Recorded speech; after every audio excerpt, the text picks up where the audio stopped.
Hey, let's talk ready positions or search positions.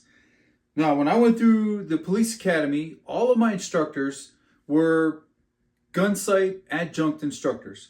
So guys like Herschel Davis, John Bowman, all those guys, they had gone through gun sight, and that was kind of the pinnacle of training at the time.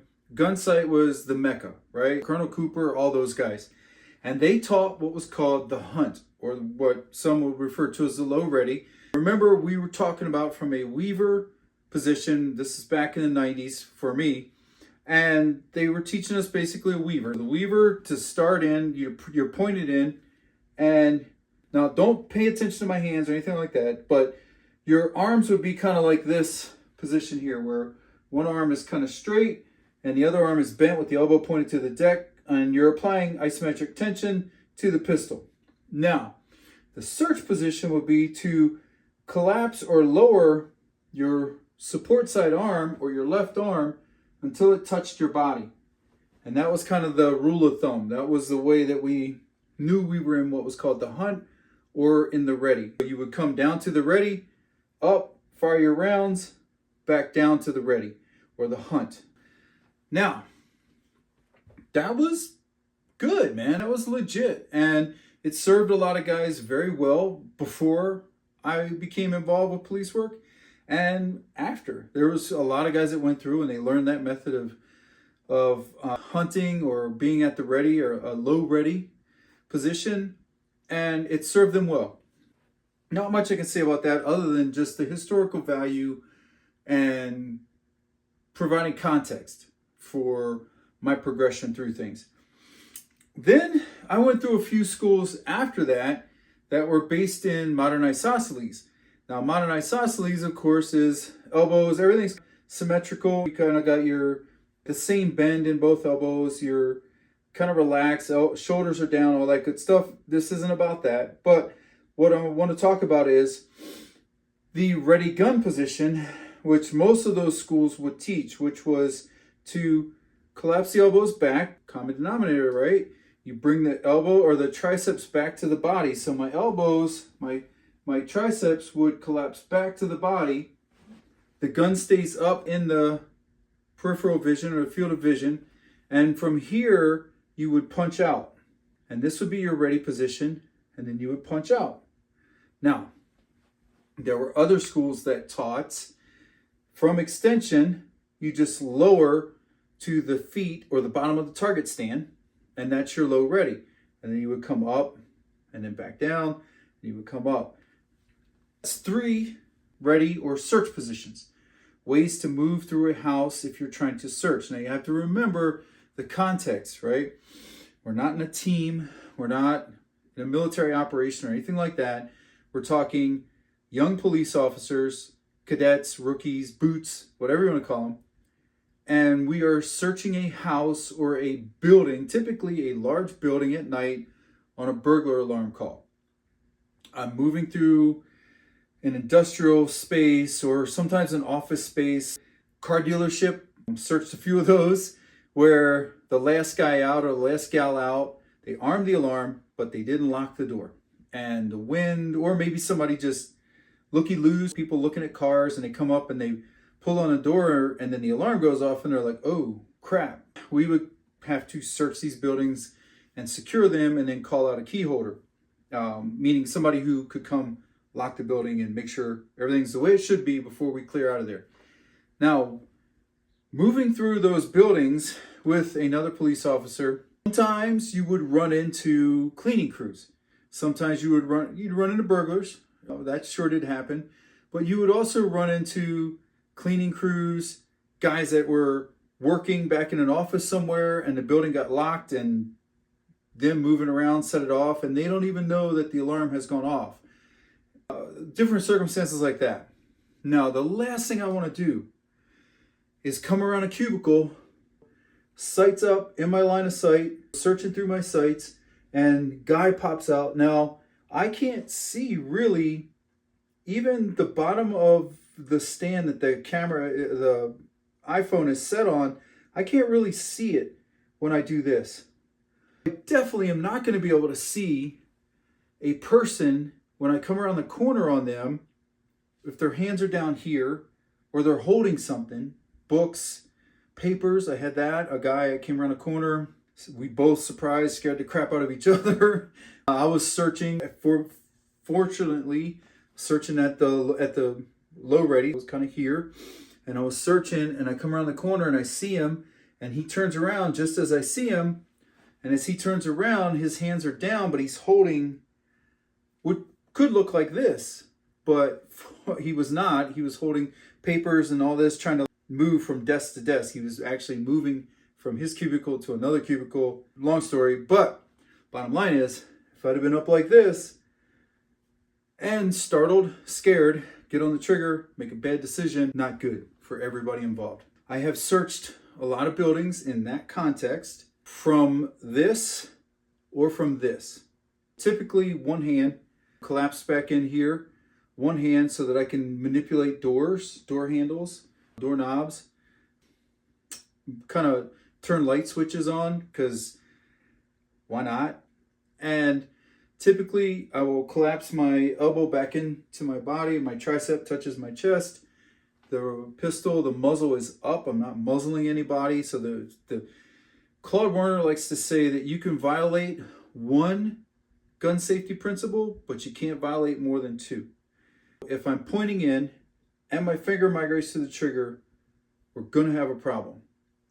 If the muzzle's in a safe direction and my finger goes into the trigger, I'm an idiot. It's going to be loud, but nobody hopefully will get hurt. Muzzle direction, safe direction, clearing, searching, all that stuff, but not through my sights. That's kind of a breakdown a little bit of the searching positions I've been trained in and I have used. The original Weaver to the isosceles, which is here or here, right? And then also the one hand adaptation, because you have to be able to manipulate things. And also direct people, stop right there. Sometimes they freak out.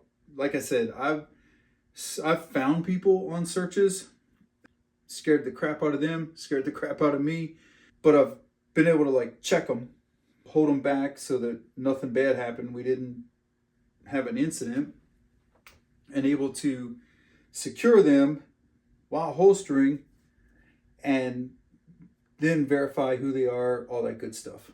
3 search positions so far, right? So Weaver, isosceles, so basically 2. Low ready, ready gun, or high ready. Searching here. Now, there are a couple other search positions that I've been taught, which would be, one would be position Sewell, which is Max Joseph, and I believe his name was Bronson, I can't remember right now. Those guys from Tees, they had a position they developed called Sewell, which is south, right? And so the thumbs come together and you keep the muzzle depressed straight down. I see people do this stuff. That's not Sewell. That's southwest or southeast, but that's not south. I want it south and depressed in, elbows into the body, gun depressed. And one of the things is it keeps it off of anybody. So I'm not going to cover anybody. I'm not even covering my feet. This pistol's empty, but I'm not even covering my feet. And also it protects the trigger guard from getting caught on gear. So I'm protecting all that stuff. And I've got a pretty good reference because my thumbs are together. My knuckles are together. So all my index points I need to build and drive this pistol back out are in place. This is not a bad search position, but to me, it was a little clumsy and unwieldy because I'm moving through a house or through a business. So I'm moving upstairs, I'm moving around office. Think about a normal office. I'm moving around cubicles and desks and all this kind of stuff. And doing this is just, it's not fluid for me. It just, I prefer to be able, now you can have a one-handed Sewell, which is this, but then you lose the benefit of protecting the trigger guard from your gear getting caught in there. And then you could do all that. But I always, whatever the position is, I just didn't like this. One-handed low ready was not my jam. Allowed me to do this, this, and this. And if necessary, I come back here and then drive. All right. Hope that's making sense so far. So high ready, low ready. And then there's a fourth position that DR taught, which was called the sentry, which is basically you're here, you rotate. Now watch my fingers. I'm not going in front of the muzzle. You go here, up, and over, and you protect the trigger guard in that manner. And this way you can control where the muzzle goes. You could strike if you had to. There's multiple applications. Basically, this was kind of a riff on Sul, and it allowed you to kind of keep the pistol off of you a little bit. You're not right against your body, and you are gripping in here. So I'm wrapping around the trigger guard to protect the trigger guard from outside stuff, because DR's concern was I'm protecting myself from getting hung up on my own gear, which, believe me, that does happen, especially when guys drop rifles and they're not safed, and they'll drop it and it'll catch on gear, and yeah, it's bad. But DR's thing was, how do we protect the trigger from outside influence? And that was this. So we're going to come in here, roll up and around, collapse in, and then now I can search. And I know your arms and your hands, everything's pretty much in the same place as Sul, but for some reason I felt like I could move a little better like this. I don't know. Maybe it's not worth worrying about. That's the fourth ready position, you could call it, that I've used in different circumstances. I've used Sul, I've used both forms of low ready, so the Weaver low ready, the regular Mounted Isosceles low ready, the ready gun position, which is very similar to guard, right? So guard would be here. So for low ready, I just drop my elbow in, just bump my elbow forward, and you can see I am in guard. So guard, roll out, on target, make my hits. That's pretty much the ready positions I have learned and used in real life, real time, whatever you want to call it. And those are my preference. I do not like, and it always gave me the that weird squint eye when I would see guys searching like this. Like you see them in force-on-force training, or even out on a burglar alarm call or on a felony stop or something, and they're clearing through the sights. Like, I just don't like that. That is, to me, unsafe. And if it's unsafe, then it's unprofessional. And so I don't want to do it. Those are the ready positions. I'm going to show you guys some similar thoughts with the long gun. It's even more important with the long gun.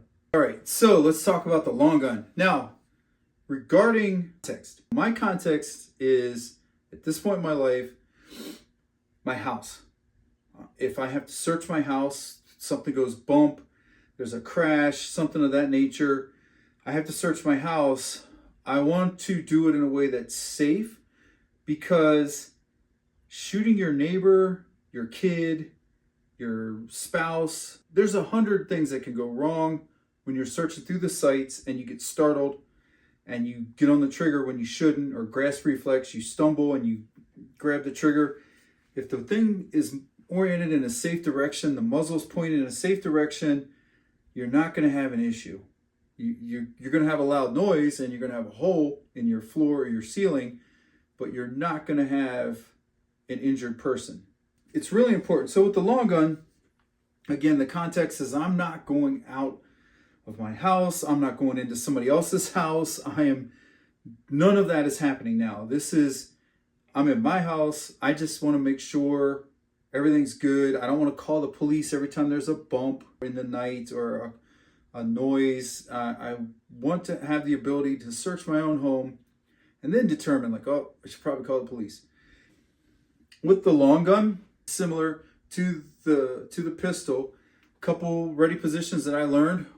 Ready, for me, low ready is here. So this was, when I was on a team, this was our SOP.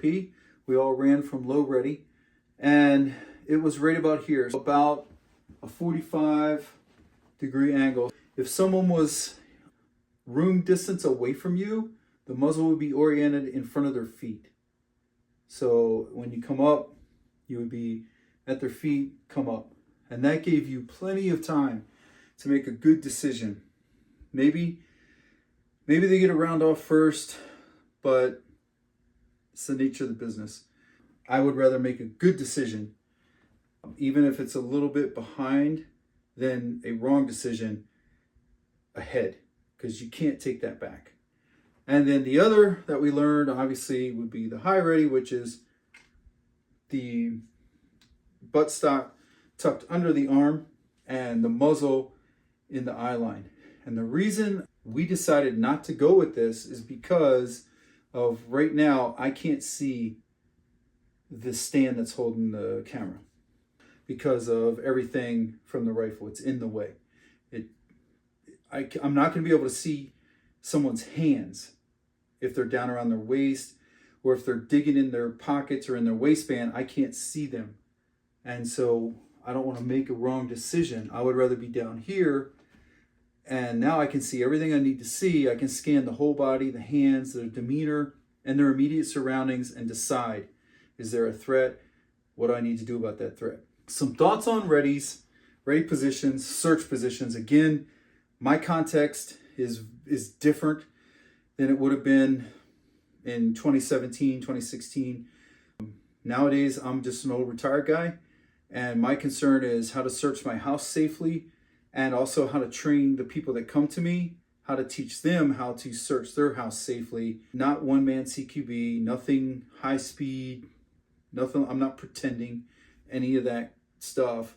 What I'm teaching people is, how do you search, how do you work angles, vertical, horizontal, diagonal angles, to see them before they see you, to also make a better decision about what's going on, and from that decision, take action. Make sense? All right, guys. See you on the next one.